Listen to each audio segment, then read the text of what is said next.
왜 한국에서는 딥시크를 만들 수 없나요? 제가 이 질문을 얼마 전에 이제 지인한테 받았었는데, 제가 아무래도 원래 이제 컴퓨터 쪽을 전공한 사람이다 보니까 이 부분에 대해서 제 나름대로 답변을 드릴 수 있을 것 같아서 오늘 한번 영상을 만들어 봤습니다. 제 소개를 아주 짧게 하면, 컴퓨터 쪽을 전공을 했었고 소프트웨어 관련된 회사들을 이제 한 15년 정도 근무를 했습니다. 뭐 커리어 내내 개발을 한 건 아니고 막판에는 개발을 이제 거의 안 하긴 했는데, 어쨌든 한때 개발에 좀 많이 미쳐 있었던 사람이긴 합니다. 그래서 이쪽 생태계에 대해서 그래도 좀 잘 안다라고 생각을 하고요. 물론 저도 이제 최근에는 개발을 안 하다 보니까 틀린 얘기들도 당연히 많을 수 있다라는 거, 제가 틀릴 수 있지만 그래도 제 유튜브 채널이니까 제 생각을 얘기해 보는 걸로 하겠습니다. 좋은 인공지능이 나오기 위해 필요한 건 제가 보기에 한 4가지 정도가 있는 것 같아요. 그래서 인력이 있어야 되고, 그리고 좋은 창업자가 있어야 되는 것 같고요. 세 번째로는 돈이 많아야 되고, 네 번째는 데이터가 많아야 되는 것 같습니다. 자, 그럼 이 4가지를 천천히 좀 보면서, 왜 딥시크라는 이 지구 전체에 충격을 준 이 인공지능 회사가 중국에서 나올 수 있었는지에 대해서 이야기를 해보도록 하겠습니다. 자, 일단 인력 얘기를 좀 해볼게요. 좋은 인공지능이 만들어지기 위해서는 좋은 수학을 아주 잘하고, 컴퓨터 과학을 아주 잘하고, 공학에서 아주 뛰어난 그런 인력들이 필요합니다. 자, 그러면 그런 인력들 현재 어떤 상황일까요? 물론 올림피아드에서 잘하는 게 전부는 아니지만, 그래도 우리가 이렇게 한번 추측은 해볼 수가 있을 것 같아요. 그러니까 컴퓨터를 가장 잘하는 고등학생들이 모여 있는 곳이 그래도 국제정보 올림피아드라는 곳이거든요. 이게 이제 대회를 하는 건데, 프로그래밍으로 대회를 하는 거다라고 보시면 됩니다. 근데 이 프로그래밍 대회, 이 고등학생이 보통 참가를 하는 대회인데, 이 대회의 성적, 역대 성적을 봤을 때는 보시면 아시겠지만 중국이 압도적인 1등이고요. 그리고 러시아, 미국, 한국, 한국도 그래도 있어. 너무 다행이죠. 한국도 있고 폴란드 순서다라고 얘기할 수가 있습니다. 근데 중국이 1등이죠. 그래서 중국이 확실히 이제 이런 정보 과학에서, 컴퓨터 과학에서 강국이다라고 얘기할 수가 있는 것 같고, 또 수학을 봤을 때도 국제 수학 올림피아드가 성적이 역대 성적이 어떠했는가, 제가 이제 위키피디아에서 가지고 왔는데, 이게 가장 좋은 성적을 거둔 나라거든요. 그래서 이것도 나라를 보시면 아시겠지만 2008년도부터 2011년까지 전부 다 중국이 1등을 하고요. 2012년에 대한민국 한번 1등하고, 다시 또 2년 연속 중국이 1등하고, 미국이 한번 2년 연속 했다가 이땐 좀 미국이랑 중국이랑 왔다 갔다, 한국도 잠깐 있고, 그러다 다시 또 최근에 중국이 계속 1등을 하고 있습니다. 자, 근데 여기서도 대충 보시면 아시겠지만 중국이 제일 많이 보이죠. 그러니까 중국은 원래 이런 기초과학에, 수학에 아주 강한 나라다라고 얘기할 수가 있고요. 자, 이제 한번 대학생으로 가보겠습니다. 대학생에서 가장 큰 프로그래밍 대회는 저도 사실 참가했던 적이 있었던 국제 대학생 프로그래밍 경시대회인데요. 이 국제 대학생 프로그래밍 경시대회, 지난 2024년에 있었던 성적을 봤을 때, 자, 1위부터 10위까지만 제가 가지고 왔습니다. 근데 1위부터 10위까지의 중국의 대학교, 1위가 북경대, 3위가 칭화대, 그리고 7위가 베이징 교통대, 10위가 쩌장대학교네요. 그래서 지금 10위 안에 중국 대학이 4개가 있어요. 그러니까 10팀, 상위 10팀 중에 중국이 4팀이 있고, 사실 이게 너무 흔한 일입니다. 그래서 이 대회를 그래도 꽤 오랫동안 참여했고 봐왔던 입장에서는, 사실은 1등부터 10등은 보통 다 중국 팀이 들어가고, 이제 나머지를 누가 들어가느냐, 그런 느낌의 대회였던 것 같아요. 물론 이제 러시아도 좀 잘하긴 하는데, 어쨌든 자, 이번에는 연구 쪽으로 한번 가볼게요. AI 관련돼서 가장 좋은 논문을 쓰는 연구자들은 도대체 어느 국가 소속인가 라고 이렇게 봤을 때, 누가 이렇게 이거를 다 통계를 모아놓은 사이트가 있더라고요. 그래서 거기 들어가서 봤더니, 뭐 많이 보이시죠? 이게 undergraduate, 그러니까 학부생, 그리고 graduate이니까 대학원생, 그리고 대학원 졸업 이후에 또 연구 자료, 연구자들의 어떤 흔적들인데, 국적을 보시면 아시겠지만 중국과 미국의 쌍벽이다, 이렇게 볼 수가 있어요. 그래도 다행히 여기 한국도, 여기 살짝 보면 여기 보이시죠? 여기 한국도 좀 있긴 있습니다. 이쪽에도 한국이 있죠. 대학원 졸업한 이후에도 한국이 껴 있긴 하다. 근데 상위권엔 중국과 미국 2파전이다 라고 얘기할 수가 있겠죠. 자, 그래서 제가 이렇게 전체적인 상황을 훑어봤는데, 상위권은 미국과 중국이다 라고 얘기할 수가 있는 것 같고, 그리고 사실 제가 저기서 이제 미국이라고 써 있긴 한데, 미국 대학 소속 친구들도, 저도 이제 그런 대회를 오프라인으로도 많이 나가봤는데, 오프라인 대회장 가서 미국 대학 소속 친구들을 실제 가서 이제 얼굴을 보면 뭐 하버드, MIT 이렇게 써 있는데 막상 보면 중국인인 경우가 상당히 많습니다. 물론 한국인인 경우도 있어요. 근데 제가 드리고 싶은 말씀은 여기서 USA로 처리가 됐지만 실질적으로는 중국인이나 다름이 없는 경우들도 많다라는 거 말씀을 좀 드리고 싶었던 거고, 그래서 딥식의 이 개발팀 얘기를 좀 들어보면 중국의 명문 대학생들로 이루어졌다라고 하더라고요. 그래서 칭화대, 뭐 북경대, 쩌장대, 딥식 창업자가 쩌장대를 나왔으니까 어쨌든 이런 대학교 학생들이 이제 많고, 이들은 대부분 학부만 졸업했고 유학 경험은 없는, 정말 졸업한 지 1, 2년밖에 안 된 학생들로 이 딥식의 개발팀이 채워졌다라고 하더라고요. 근데 중국의 인력풀이 워낙 좋다 보니까 이제 이 친구들이 월드 클래스의 연구를 할 수가 있다라는 거죠. 그러니까 세계를 놀래키는 연구를 할 정도의 그런 포텐셜이 있는 상황이다라고 얘기할 수가 있겠습니다. 자, 그리고 저도 건너서 아는 훌륭한 투자자인 피터 케이님의 블로그에서 보면은 중국 AI 인력들이 얼마나 힘들게 일하는 건가, 뭐 이런 댓글 같은 게 있더라고요. 중국 AI 의료 쪽 회사랑 심천에서 미팅을 몇 번 해본 경험이 있는데 MIT나 칼텍 프린스턴 박사들이었다. 너네 왜 중국에 다시 왔니 했더니 트럼프 1기 때 비자가 잘 안 내주고 힘들어서 왔다. 얘네 일하는 거 보면 직원은 2, 3년째 11시 전에 집에 간 적이 없다. 주 6일 일한다. 뭐 이런 식이더라고요. 그래서 이렇게 똑똑한 친구들이 이렇게 힘들게 일을 하면 좋은 결과가 나올 수밖에 없다라는 거죠. 자, 그리고 딥식이 중국에서 나올 수 있었던 이유는 바로 좋은 창업자 덕분입니다. 자, 딥식의 창업자는 하이플라이어라는 퀀트 헤지펀드를 창업했던 량원펑이라는 분인데, 자, 이분이 상당히 괴짜예요. 17살에 쩌장대학교, 중국의 명문 쩌장대학교에 입학한 수재이고 전공도 전자공학, 인공지능 이런 거를 전공을 했다라고 합니다. 8년도부터 주식시장에 관심을 가지다가 자신만의 헤지펀드를 만들게 되고요. 그의 헤지펀드인 하이플라이어가 중국에서 가장 성공한 퀀트 헤지펀드 중에 하나다라고 하더라고요. 그래서 제가 가끔 영상에서 설명드린 적이 있는 르네상스 테크놀로지, 그 세계에서 가장 성공한 퀀트 헤지펀드죠. 여기서 이제 영감을 많이 받았다라고 하더라고요. 그래서 이 하이플라이어라는 회사가 워낙 성공을 중국에서 하다 보니까 운용 자산이 가장 최근에 알려진 걸로는 이제 11조 원이 넘는다라고 하고, 지난 5년간 하이플라이어의 펀드 5개가 시장 벤치마크보다 평균 20%의 초과 수익률을 거뒀다라고 합니다. 진짜 어마어마한 성과겠죠. 그리고 량원펑, 이 창업자의 개인 자산이 5조 원 정도 된다라는 그런 추측성 기사들이 있더라고요. 그러니까 5조 원이나 돈이 있어. 그러면은 뭐 한 몇천억? 1조? 이 정도는 그냥 막 써볼 수 있는 거 아닙니까? 물론 제가 그렇게 돈이 없어서 모르겠는데, 어쨌든 인공지능 연구에 수익성 생각 안 하고 돈을 퍼부을 정도의 자산은 갖추시지 않았을까라는 생각이 듭니다.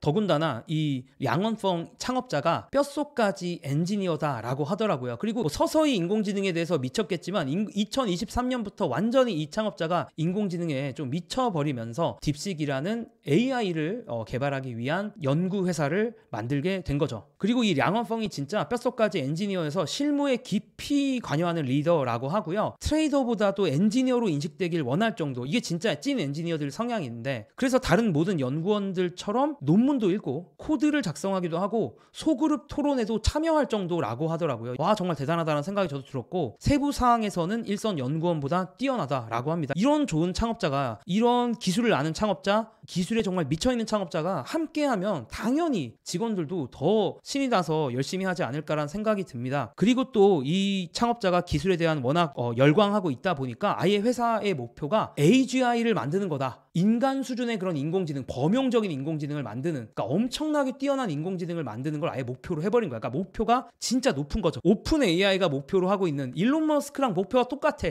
AGI를 만든다고 하니까. 그리고 이 창업자가 어쨌든 돈이 좀 금전적인 여유가 있다 보니까 투자 유치를 하지도 않았고요. 빠른 상업화를 하지도 않습니다. 그리고 초반에는 이제 라마를 좀 많이 참고하긴 했는데, 이후에는 기존의 모델을 개량하는 게 아니라 독자적인 인공지능 모델을 구축하는 데에 집중을 했다라고 하는 거고요. 이제 이거는 진짜 엄청나게 큰 프로젝트거든요. 라마나 이제 오픈소스를 그냥 가져와서 내가 좀 쓸 수 있게 튜닝해서 쓰는 거는 좀 난이도가 낮은 일인데, 이건 완전히 독자적인 노선을 걸어가겠다라고 하는 거니까 요거 자체가 엄청나게 어떻게 보면 큰 목표, 어려운 목표를 이제 설정을 한 거죠. 그리고 오픈소스 문화, 그러니까 자신들이 연구한 거를 이제 공개를 하는 그런 문화를 장려하고 있다라고 합니다. 이런 식으로 회사를 운영하다 보니까 좋은 연구, 개발 문화가 자연스럽게 싹이 트겠죠. 이런 것들을 사실 개발자들이 가장 좋아하는 그런 문화거든요. 특히나 이렇게 목표가 높으면 정말 야망 있고 정말 열심히 하는, 정말 재밌는 걸 찾아서 일하고 싶어하는 엔지니어들 인재를 끌어들이기가 좋습니다. 저도 사실 첫 번째 회사가 티모 회사였는데 여기서 이제 OS를 만들었거든요. 이제 OS라는 게 오퍼레이팅 시스템이라고 컴퓨터가 구동될 때 무조건 돌아가야 되는 이 소프트웨어. 그러니까 쉽게 말하면 뭐 윈도우나 iOS, 안드로이드 이런 거를 이제 만들어 봤었는데 물론 이제 저는 그때 월급 루팡이었지만 어쨌든 그때 제가 이제 회사에 들어갔을 때 저랑 같이 일하는 분들 중에서 정말 회사에 이렇게 목표가 높은 회사 아닙니까? 그러니까 이 OS를 만든다는 거에 미쳐서 정말 들어왔던 괴짜 같지만 재미있고 능력이 있던 사람들이 많았거든요. 그 회사분들 가끔 그리운데 다들 잘 지내시죠? 어쨌든 드리고 싶은 말씀은 회사가 이렇게 엄청나게 높은 목표를 설정하면 좋은 사람들도 자연스럽게 따라온다라는 겁니다. 그리고 딥시크가 중국에서 나올 수 있었던 세 번째 이유는 바로 돈입니다. 돈 무시 못하죠. 특히 인공지능이 다른 소프트웨어와 다른 가장 큰 부분은 돈이 너무 많이 필요해요. 그러니까 원래 소프트웨어 만드는데 사실 개발자만 있으면 되는데 돈이 너무 많이 필요해요. 왜냐하면 GPU를 사야 되거든요. 연산을 하는데 너무 비용이 많이 들다 보니까 돈이 많이 듭니다. 그런데 어떻습니까? 이 량원펑 딥시크의 경우는 헤지펀드를 하던 시절부터 이미 퀀트 매매에 사용하기 위해서 엔비디아 고성능 칩을 10,000개 이상 이미 샀더라고. 그러니까 이미 자기가 매매, 이 자동적으로 막 사고 팔고 요걸 하기 위해서 10,000개나 되는 칩을 이미 샀단 말이야. 그러니까 인공지능 반도체를 아주 많은 거를 이제 굴릴 만한 돈도 있었고 그럴 만한 노하우도 있었던 거죠. 그래서 결국 이 노하우가 딥시크라는 인공지능 모델 제작을 할 때 연결이 자연스럽게 되지 않았을까라는 생각이 들었습니다. 그리고 중국한테 참 부러운 부분이긴 하죠. 중국의 거대한 내수 시장이 있지 않습니까? 이 거대한 내수 시장이 있다 보니까 중국에서 성공하다 보면 엄청나게 돈을 많이 모을 수가 있고 그런 창업자가 중국의 인재를 끌어들이기 시작을 한 거죠. 자, 량원펑 재산이 5조 원입니다. 그러니까 얼마나 이 좋은 인재들을 끌어들이기가 쉽겠습니까? 그리고 딥시크는 중국 내에서 가장 연봉을 많이 주는 회사로 알려져 있어요. 앞서 말씀드렸지만 이미 창업자가 돈이 너무 많아서 외부 투자 유치에 대한 압박도 없고 돈을 벌어야 된다라는 압박도 없습니다. 그러다 보니까 좋은 문화, 좋은 연구로 연결이 된 것 같고요. 자, 네 번째 딥시크가 성공할 수 있었던 이유는 데이터인데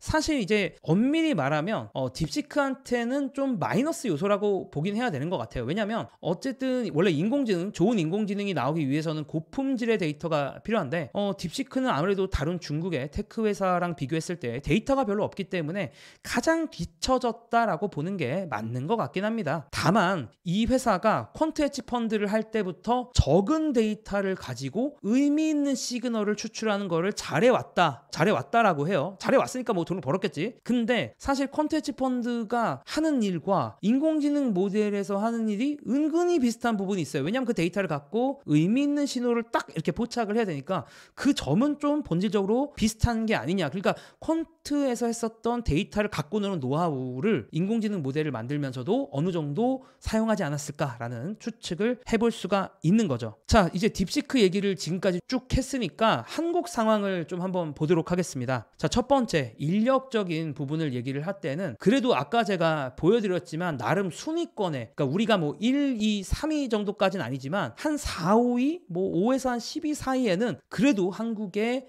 좋은 훌륭한 사람들이 있긴 있는데 어쨌든 중국이나 미국에 비해서는 절대적인 인원이 부족한 건 사실인 것 같아요. 자, 그리고 세 번째 이유를 그냥 좀 묶어서 설명을 해보겠습니다. 창업자와 돈에 대한 부분이 한국이 좀 어떤가라고 봤을 때는 사실 많은 한국의 인공지능 스타트업들이 큰 금액을 투자받기도 어려운 상황이긴 해요. 그러니까 그러다 보니까 자연스럽게 자금의 여유가 넉넉하지는 않은 상황이긴 합니다. 그럼 자금의 여유가 넉넉하지 않으면 자연스럽게 오로지 연구를 위해서 집중하는 방향으로 가는 게 쉽지는 않은 거죠. 그리고 좋은 창업자가 나오기도 상대적으로 어려운 부분이 있어요. 그러니까 돈 많은 창업자가 나오기가 어려운데 중국이나 미국에 비하면. 왜냐하면 내수 시장이 작다 보니까 수백 명의 인공지능 연구원이 있는 팀을 이끌어갈 만하게 큰 돈을 번 창업자가 극소수라는 거죠. 물론 이제 한국의 창업자들이 잘해서 해외 시장에서 뭔가 잘하면 되긴 하는데 어쨌든 해외 시장은 좀 더 난이도가 있으니까 이런 디스어드밴티지, 이런 힘든 부분이 있다라는 말씀을 드리고,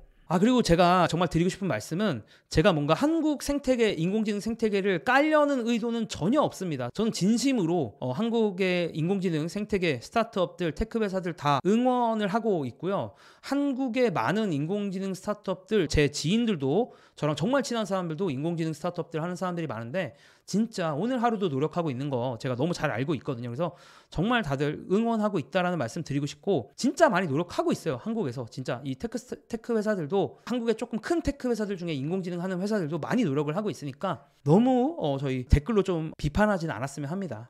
어쨌든 제가 드리고 싶은 말씀은 한국의 인공지능 회사들이 오로지 연구에만 노력하기가 만만치 않은 환경이다라는 거를 말씀을 드리고 싶은 거예요. 결국은 돈의 문제가 아닐까라는 생각이 들었습니다. 그리고 또 연봉 차이가 아무래도 뭐 중국이랑 비교해도 그렇고 미국이랑 비교해도 차이가 꽤 많이 나거든요. 그러다 보니까 한국에서 잘하는 인공지능 연구원들 입장에서 미국 회사를 선택하는 경우가 꽤 많습니다. 절대 비난해서는 안 된다라고 생각을 하고요. 왜냐하면 또 그런 분들이 또 한국과 다시 교류를 할 수도 있는 거고, 그리고 이게 다 뭐 자유 국가인데 다 개인의 선택 아니겠습니까? 그래서 뭐 저도 뭐 아까 나왔던 괴짜 창업자들처럼, 물론 이제 저분만큼의 제가 뭐 괴짜 능력은 없지만 뭔가 투자로 돈 벌고 뭔가 인공지능 회사를 해보고 싶다는 생각 마음 한켠에는 있는데, 저도 해보고 싶지만 제가 아직 5조 원이 없어가지고 하고 싶은데 네 진짜 하고 싶은데 5조 원이 없어서 할 수가 없다라는 거 말씀을 드리고, 자, 그리고 데이터를 또 말씀을 드리자면 한국 스타트업들 입장에서 만만치가 않은 게, 한글과 관련된 데이터는 충분하겠죠. 그런데 그 외의 데이터는 좀 많이 부족한 게 사실이긴 합니다. 그래서 이런 것들, 뭐 예를 들면 영상 데이터도 진짜 소중한 영상 데이터인데, 뭐 유튜브나 뭐 인스타그램 이런데 이제 영상 데이터가 많으니까 이런 것들은 조금 안타까운 부분이다라고 얘기를 할 수가 있는 것 같아요. 자, 마지막으로 드리고 싶은 말씀은, 저는 자조적인 얘기를 하는 거를 정말 좋아하지 않아. 그러니까 자조적인 얘기에서 인생에 도움될 게 없어.